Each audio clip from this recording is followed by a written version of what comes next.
Bom dia, boa tarde, boa noite. Apresento mais um episódio do A Palavra é Tua podcast. Nesse episódio, nós vamos contemplar duas linhas editoriais: ícones da enfermagem e também a linha autoconhecimento e identidade do profissional da enfermagem, tá bem? E nós vamos falar então desse tema tão importante que é a identidade do profissional da enfermagem. Eu queria começar resgatando o estudo de Maria Helena Borgato, que fala sobre a identidade do profissional de enfermagem. E ela propõe um estudo etnográfico na sua tese de doutorado, propondo um processo de construção dessa identidade. E ela fala que a construção da identidade trata-se de um estudo etnográfico no qual os enfermeiros participantes, referiram que a autonomia relativa estabelecida pela construção de um saber que amplia e respalda a ação. Então, é o agir do profissional trazendo a perspectiva do respeito e também de um processo colaborativo interdisciplinar. Interessante, não é, pessoal? E para falar conosco sobre essa temática tão importante, sobre a autonomia do enfermeiro, essa construção nos dias atuais tão desafiadores, eu quero apresentar a própria Maria Helena Borgato, autora desse estudo, que depois, além da autonomia, trabalhou com ética e bioética, hoje está trilhando o caminho da psicanálise, então eu gostaria de apresentá-la. Maria Helena também aprecia a natureza, adora fazer atividade física, então a gente já percebe que é uma pessoa que traz aí uma perspectiva diferente e que realmente vai nos inspirar nessa conversa. Maria Helena, muito obrigada por aceitar o convite e de conversar conosco sobre essa temática. E eu gostaria que você começasse contando um pouquinho da sua trajetória na enfermagem, né? Todos esses pontos e como é que você começou a trilhar esse caminho da autonomia do profissional, das questões éticas e bioéticas das relações, para a gente chegar até hoje. Sim. A palavra é tua, Maria Helena. Grata também de estar aqui com vocês, participando, né? Hoje nós temos aí um alcance grande de participação. Então, eu estou aqui para compartilhar um pouco da minha história. Que bom.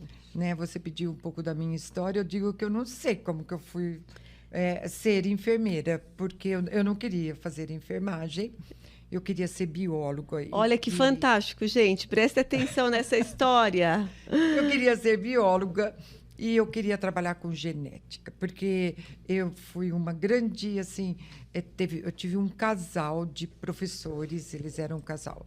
E eles eram, assim, eu ficava apaixonada por esse casal. Eles trabalhavam com biologia, tanto, né, o professor Wilson, não esqueço, e a professora Eponina. Os dois trabalhavam com biologia e genética, e eu me apaixonei. E fui fazer o cursinho, né? Morava numa cidade que nem prédio tinha, fui para São Paulo, aquela coisa, né, de um pedaço pequeno, fui para lá. E aí, então, põe uma segunda opção. Eu pus. Enfermagem. Um amigo meu disse, olha, enfermagem, o Brasil está precisando de enfermeiros e tudo mais. Eu pus enfermagem. Eu não passei em biologia, eu passei em enfermagem. Olha! Mas aí eu tinha um grande problema, não é verdade? Porque eu era muito medrosa, de tudo, era medrosa. E aí, quando eu entrei, todo mundo dizia assim para mim, como que você vai ser uma enfermeira, né? Porque, assim, quando o meu professor começava a fazer alguma demonstração, já na demonstração eu passava mal. E quase que desmaiava. Tinha lipotímia, né? Tinha que me acudir. E eu dizia assim, olha, como que você vai ser enfermeira? Até o dia que eu me autorizei de começar a fazer o procedimento. E aí, tanta atenção em cima que eu vi que eu era capaz. E, na verdade, assim, o meu processo de desenvolvimento da enfermagem, ele foi se dando pelos pacientes. Os pacientes que me autorizavam. Cada vez que eles diziam, olha, foi ótimo, ai, que bom que vocês estão aqui, ai, que bom que você está aqui, você foi muito especial, ou alguma coisa nesse sentido de validar aquilo, a ação que nós estávamos fazendo, da forma como nós estávamos fazendo. E aí, então, foram, na verdade, os pacientes que foram realmente me validando nesse processo de construção de mim mesma, como enfermeira. Como profissional. Como profissional. De mim mesma, como eu, Maria Helena, porque a enfermagem, ela me influenciou muito como pessoa também. Uhum. E por conta de alguns descontentamentos, inclusive com a própria enfermagem. Então, era alguma coisa que me cativava muito, estar próximo do paciente. Era uma coisa boa, eu sentia isso, mas, ao mesmo tempo, me incomodava absurdamente a subserviência. Então, o fato disso, né, historicamente, imagina, eu fui fazer mestrado na USP de Ribeirão Preto, o primeiro mestrado de enfermagem em saúde pública, e o referencial teórico era o materialismo histórico. Eu descobri o mundo, falei, gente, olha isso. Porque tudo que a gente estudou era dentro de uma base biológica. De repente, materialismo histórico. Eu tinha que ler aquelas obras de frente para o lado. Eu não entendia, porque eu não entendia a linguagem. Aí que eu tive que começar a entender a linguagem do materialismo histórico. E começar a entender o processo histórico da enfermagem. Bacana. Não só enquanto processo de saúde e doença, mas o processo histórico. E o que me incomodou muito, porque eu não me sentia, foi a subserviência. A subserviência foi uma coisa, assim, que aí comecei a ver estudos, né, que diziam, e aqui tem vários estudos, né, dos corpos dóceis, acho que todo mundo viu esse estudo, né, e outros estudos que diziam dessa subserviência da enfermagem, né. E aí eu parti para um leque de estudos. Que bacana. A partir daí. Então, aí, logicamente, que eu fui ver Simone de Beauvoir, porque não estava fora da questão da mulher, né? Então, Simone de Beauvoir, Elizabeth Badinter, não sei se é assim que fala, com o mito do amor materno. E aí eu fui ver, logicamente, aí fui estudar os filósofos de autonomia. Não, que maravilha! É um processo de procura, de descoberta, né, que não está pronto, não está dado. Aí fui ver Etienne de La Boétie, o discurso da servidão voluntária. E aí, né, eu fui ver no cotidiano como que a gente se faz. E aí eu encontrei a Agnes Heller, né, que ela conversou muito comigo, eu comecei a ler as obras dela, e, logicamente, que eu vi que esse é um processo em construção. Que lindo, né? Que lindo. E ele vai se dando, né, como diz Thomas Kuhn, lá no livro dele, sobre a questão dos paradigmas, ele diz assim, ninguém procura e acha de acordo com as suas necessidades e com os seus óculos. Então, logicamente, que eu parti da minha necessidade, né, e fui com os meus olhos, com os meus óculos, com o meu caminho, traçando esse caminho da autonomia. E aí, assim, lembrando que a autonomia nunca e nem a heteronomia, nunca é total, é sempre relativo. É relativo.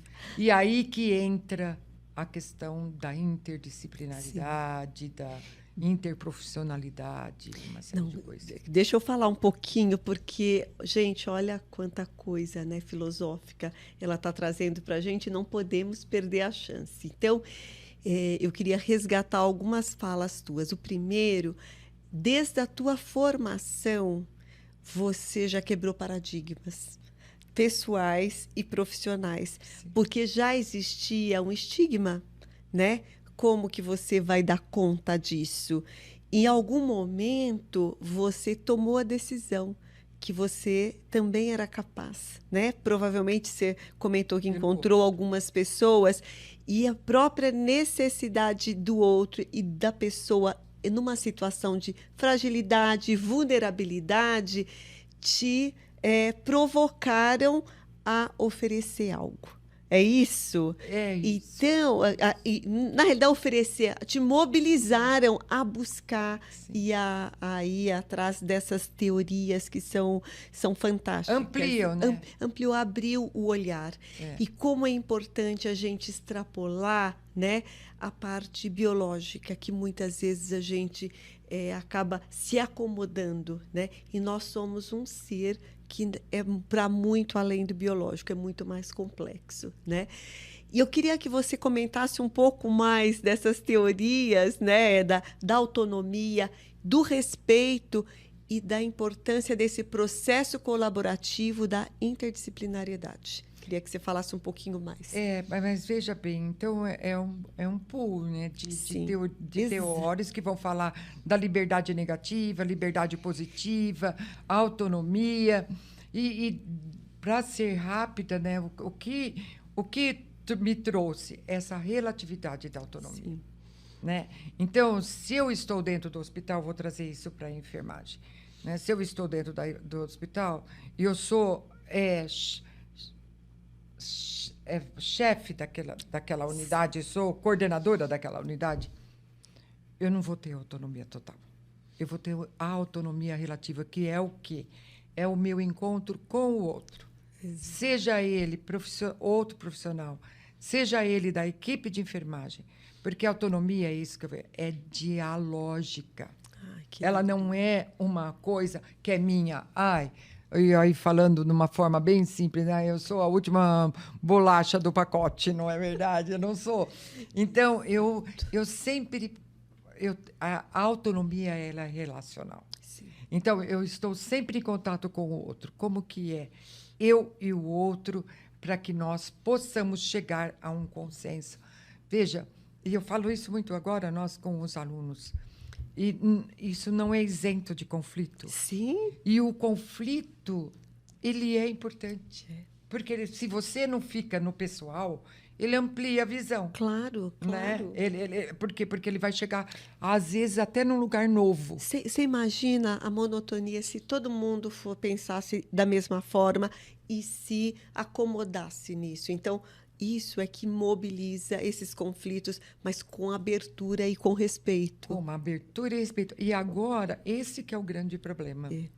Né? Porque eu acho, e aí é uma coisa que eu observo, e porque também já fizemos um estudo sobre isso, é a questão da violência dentro do ambiente, né? Por conta desses egos inflados, vamos dizer assim, né? E tudo bem. Então, nós vemos que dentro da saúde, que deveria ser um ambiente mais... assim, de ter uma comunicação não violenta, é uma comunicação violenta, né? Dentro da saúde como um todo. Essa semana mesmo eu estava participando de uma reunião em que uma enfermeira colocou uma situação dramática no momento de epidemia, que é hoje a epidemia da dengue, e como que os pacientes têm chegado muito, vamos dizer assim... vulneráveis. Não só vulneráveis, mas agressivos. Entendi. Então, contra a equipe de enfermagem, depois isso aí como uma bola de neve. Sim, então, se você trabalha num lugar que tem o problema vamos dizer assim, de ter que atender toda a pessoa, né, de internar, de vagas, como é que chama? Solicitação Gerenciamento de leitos, tá. Talvez. Uhum. Eu falo que algumas coisas eu já não sei mais como se fala. Gerenciamento de leitos. Gerenciamento de leitos. E aí você está ali. Que pressão que você sofre? Muita. Aí onde você põe essa pressão? em cima do outro, que vai em cima do outro e que chega, às vezes, no paciente, porque aí está todo mundo estourando. Então, hoje, por conta do processo de trabalho que existe, né? Então, gente, é lindo falar em autonomia, é lindo falar em respeito. E como que a gente vai fazer isso se a gente não olha para o nosso processo de trabalho? Como que isso acontece para que a gente tenha a nossa autonomia, que é relativa, Sim. é resguardada, que as pessoas me ouçam, mas que eu também as ouça, e que esse processo de desrespeito, por conta até de uma pressão, não ocorra. Você sabe que eu recebi uma pessoa da Coreia na minha casa? Sei. E ela disse assim para mim, você sabe que eu fico assim... É uma pessoa simples, que não tem nada a ver com a área da saúde. Ah, tá. E ela disse o seguinte, quando eu vou no hospital, eu fico impressionada com a equipe. Porque eu acho que no hospital, as pessoas tinham... como ela tem problemas, as pessoas deviam estar assim, mas elas estão assim. Então, ela disse, os profissionais, as pessoas são tristes, ou estão raivosas, ou estão nervosas, certo? Então, como que a gente tem que fazer isso se não olhar para o processo de trabalho que a gente está fazendo? Né? Então, é uma coisa séria isso, não é verdade? Muito séria. E eu queria aproveitar para trazer mais uma questão para a gente conversar. Vocês estão vendo a importância do que ela está dizendo, né? Porque a pressão é grande em todas as áreas, tanto pode ser no hospital, no ambulatório, na unidade, na atenção primária. E a gente não tem consciência de como a gente está sendo percebido pelo outro. A gente não tem consciência de que mensagem, que comunicação nós estamos passando para o outro. Então, a questão do autoconhecimento aqui é muito importante, por isso que eu queria aproveitar esse gancho, porque nós precisamos nos conhecer, conhecer o nosso papel dentro dessa relação. E essa questão da autonomia relativa, não é porque eu sou um coordenador, porque eu sou um gerente, eu não tenha que ouvir a contribuição do outro para a tomada de decisão. E eu falo mais hoje, Maria Helena, nós estamos, né, aí afirmando todo o tempo que o cuidado tem que ser centrado no paciente e na família. E nós estamos olhando verdadeiramente para a necessidade dele, nós estamos olhando para essa pessoa, ouvindo a súplica dessa pessoa nesse momento de fragilidade e vulnerabilidade. Não é? Então, isso é muito importante. Então, eu queria que você falasse um pouquinho dessa questão do autoconhecimento também. E aí, logicamente, que fazer o papel. Exato. O que é o papel? O papel está no papel, né? Isso. Mas quem sou eu diante desse papel? E o papel aceita tudo. E o papel, nós estamos cheios de estereótipos. Como sair desses estereótipos se não for por conta de você próprio? Né? Então, o que vai obedecer a ordem, ou às vezes eu um pouco mais, eu digo o leão de chácara, Sim. porque você mantém aquela coisa assim. Quer dizer, nós temos que ter normas, sim, dentro do hospital, mas que elas sejam flexíveis dentro, porque isso porque são casos que acontecem com a gente mesmo. E você fala assim, eu não acredito que esteja acontecendo isso com a minha própria classe, vamos dizer assim, que eu gosto tanto, que eu defendo tanto. Eu posso criticar e tenho que criticar, logicamente. Então... Porque nós queremos evoluir e ser reconhecido. Por que às vezes a gente não é reconhecido? Então, quanto a gente olha para a gente mesma, para ver qual que está sendo o nosso papel. Mas eu acho que já melhorou bastante. Sim. Então, sem dúvida alguma. Mas por momentos lá atrás, foram algo que me impeliram, certo? Porque, assim, esse papel de leão de chácara da instituição... Ele me incomodava muito. Porque eu dizia assim, não dá para você ser flexível entre norma e necessidade das pessoas. Entre aquilo que é norma, não que não possa ter normas, tem que ter normas. Mas diante de uma necessidade X, será que não dá para eu ser flexível? Com certeza. Não é verdade? Então, esta é uma questão. Mas é preciso que a gente olhe para nós mesmos e cada um para si também. Nós, enquanto classe, logicamente. Sim. Mas eu, enquanto pessoa, porque hoje mesmo, ai, daqui para frente, daqui para dentro, você já não é mais, não é a Maria Helena, você é a enfermeira Maria Helena. É esquizofrênico isso. É impossível. É esquizofrenia pura. Impossível. Você vai fazer uma desvincular. cisão? Você vai fazer uma cisão do seu comportamento? Não dá. Eu vou ser Maria Helena lá, em qualquer lugar. Em todo lugar. Em todo lugar. Isso é a plenitude do ser humano. Sim, e dentro de uma profissão. Exato. Que é uma classe e que prima pelo cuidado. Certo? Mas até que ponto que a gente prima pelo cuidado? Uns para com os outros. Exato. Não é? Então, eu digo para os alunos também aqui, se a gente não começa se educar para o cuidado, aqui, já, não vai ser a hora que a gente sai. Exato. Fazendo todo tipo de procedimento. Então, o cuidado, ele é construção também. Apesar de que nós somos pelo cuidado, para o cuidado, somos os seres mais frágeis que existem, vamos dizer assim, né? Pensando nos outros animais. Então, somos, né, pelo cuidado, só vivemos pelo cuidado, mas essa prática do cuidado, vamos dizer assim, voltado mais com conhecimento próprio, vamos dizer assim, né? Que ultrapassa o cuidado da mãe, do tio, dos colegas. É um cuidado voltado para a profissão, né? Que tem uma especificidade, sim, mas é cuidado. Sim. Né? Então, são essas coisas que a gente tem que trazer para a gente. É uma construção. É uma construção.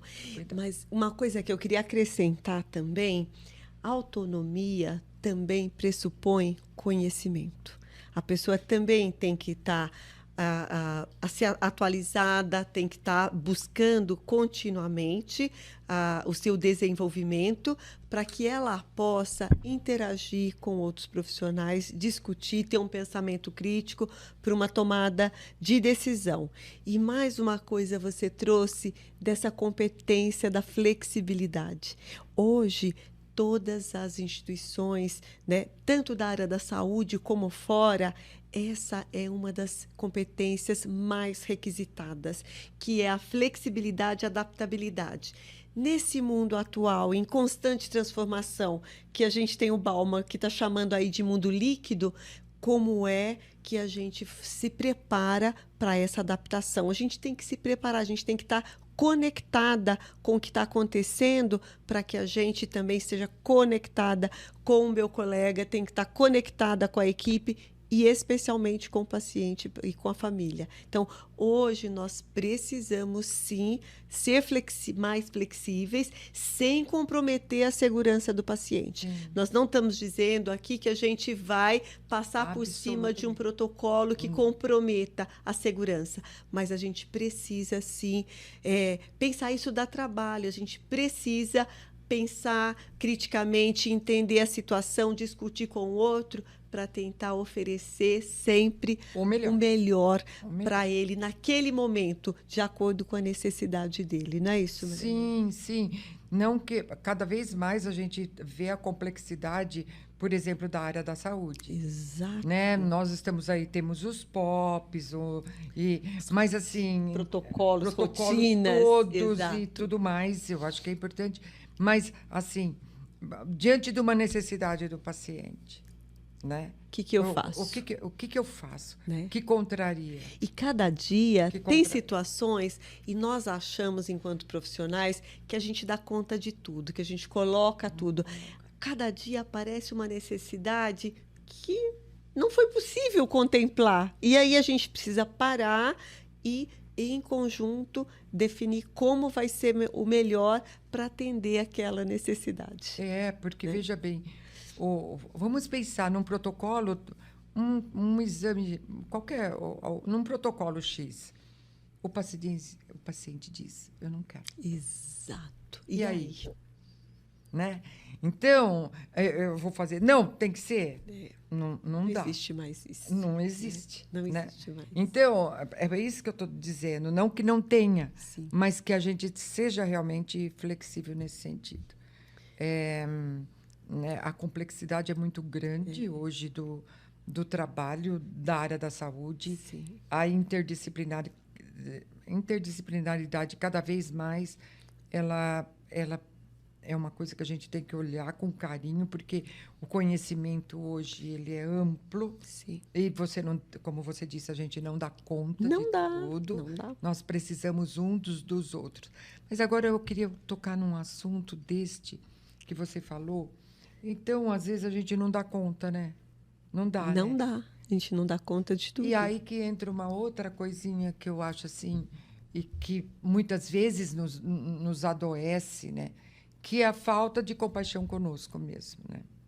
Então, você quer dar conta de tudo, porque se a gente for ver, quando eu estudei psicanálise, falei assim, quem vai ser enfermeiro? Quem não foi cuidado, quem tem problema, assim, de cuidado. É aquele que não foi cuidado que quer cuidar, certo?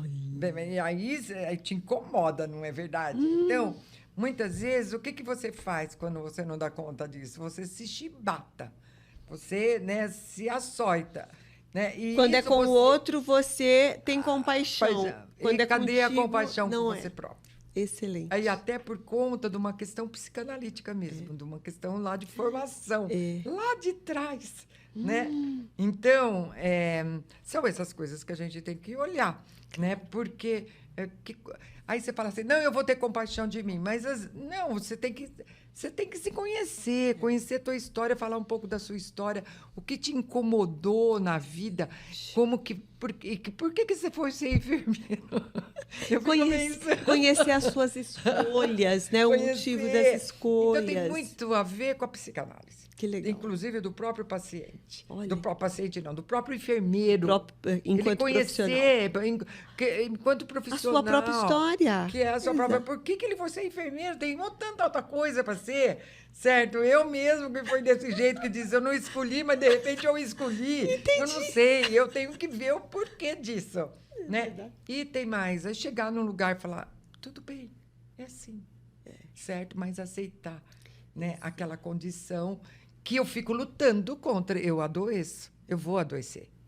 Isso adoece. E a falta dessa consciência da sua própria história, da sua própria escolha, não é? Sim. A gente não enfrenta. Não enfrenta. E pode ser muito bonito é vida. É vida, exato. É vida. Eu me encantei com a psicanálise, por isso que eu fiz o curso. Bacana. Né? E por isso que eu ando estudando, que nem uma maluca. Certo? Por quê? Porque é isso, é uma vida mais saudável, no sentido de que você pode se compreender, né? As suas lacunas, você olhar para elas, né? As suas dores, e que enfrentamento, às vezes, da sua dor que está lá, né? Que você não enfrenta.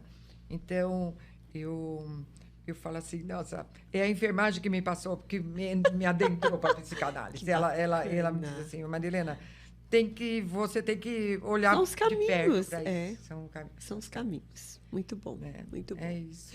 Eu queria trazer mais uma palavrinha, porque também no teu estudo, né, que depois você foi trilhando um caminho, e você também traz a autonomia como um valor ético. Sim. Não é? E aí você fala assim, né?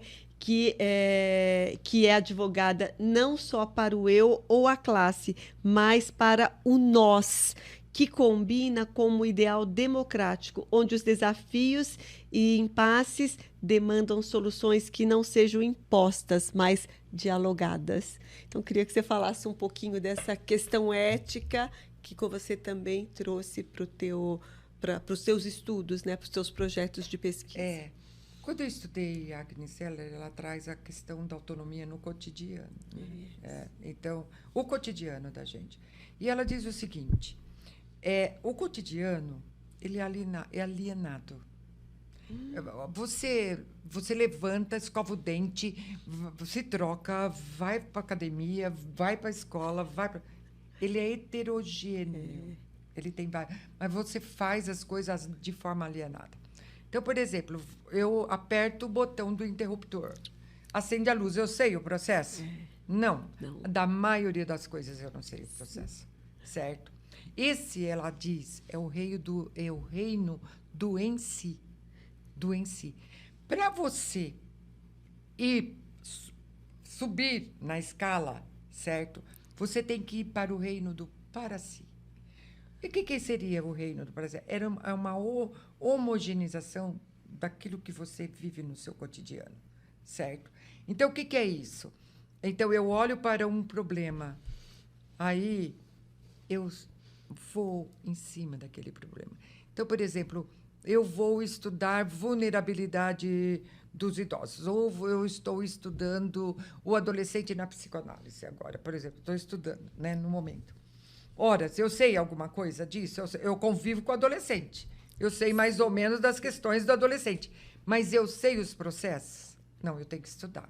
Então, ela disse o seguinte, você tem que homogeneizar, você tem que é uma coisa que cada vez mais... E aí ela diz o seguinte, existem os pré-requisitos. É você se desligar do mundo. Quem é que está acontecendo? Né, com as redes sociais hoje, muito não acontece. Mas você tem que olhar para aquilo e se desligar do mundo, vamos dizer assim, para olhar para aquele que te move, né? Sim. No meu caso, foi a autonomia. Então, no caso ali. Então, esse aí eu fui querer olhar mais de perto a questão da autonomia. E aí, depois que você faz isso, aí você consegue adentrar num outro mundo, que é o do mundo, e eu gosto dessa palavra, do para nós outros. Que legal. Esse mundo do para nós outros é o que transcende, que é para a humanidade. Então, ela cita, por exemplo, algumas pessoas que transcenderam o em si, do para si e para nós outros. De pessoas que tem as anônimas, mas aqui eu só vou citar os ícones, né? Mas foi um Gandhi, um Martin Luther King. Então, pessoas que já não pensavam mais, não pensavam neles em si, mas pensavam em termos de humanidade. Né? Então, ela diz que são escalas que a gente vai trabalhando. Então, veja bem, a questão da autonomia, ela passa por isso.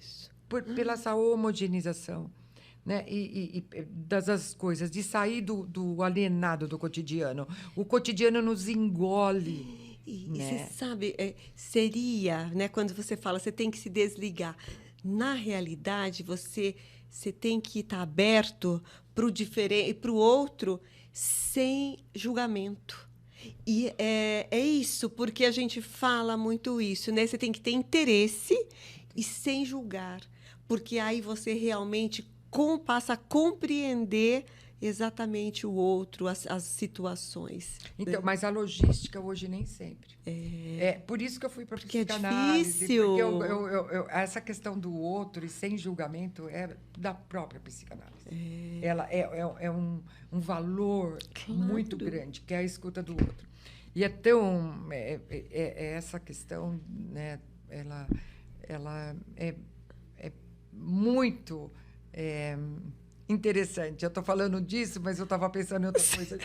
Você já está transcendendo, vai, Maria Helena. Certo, isso é tão fantástico. Eu percebi no teu olhar que você está falando e você lembrou de uma outra coisa interessante. E aí eu digo o seguinte, né, que nós vamos trabalhando, né, vamos caminhando. Eu me sinto, às vezes, falo assim, me sinto como uma minhoca. Eu vou. Aí eu tenho que ter ar. Aí eu subo, né? Respira. E aí vou de novo e vou subindo. É engraçado esse processo, né? Porque você vai tendo que ter ar. E a psicanálise foi um ar foi o meu ar. O meu ar é onde eu falo assim, eu estou tentando entender os processos, certo? Para me manter mais saudável, logicamente, e para as pessoas que estão à minha volta também, né? Mas é preciso de conhecer, né? Porque é um processo também doloroso, mas, ao mesmo tempo, é libertador. Com certeza. É libertador, né? Então, foram essas questões que me levaram para a Fantástico, psicanálise. fantástico. Não foram outras, né? É caminho, é processo, não tem jeito. Sim. Obrigada.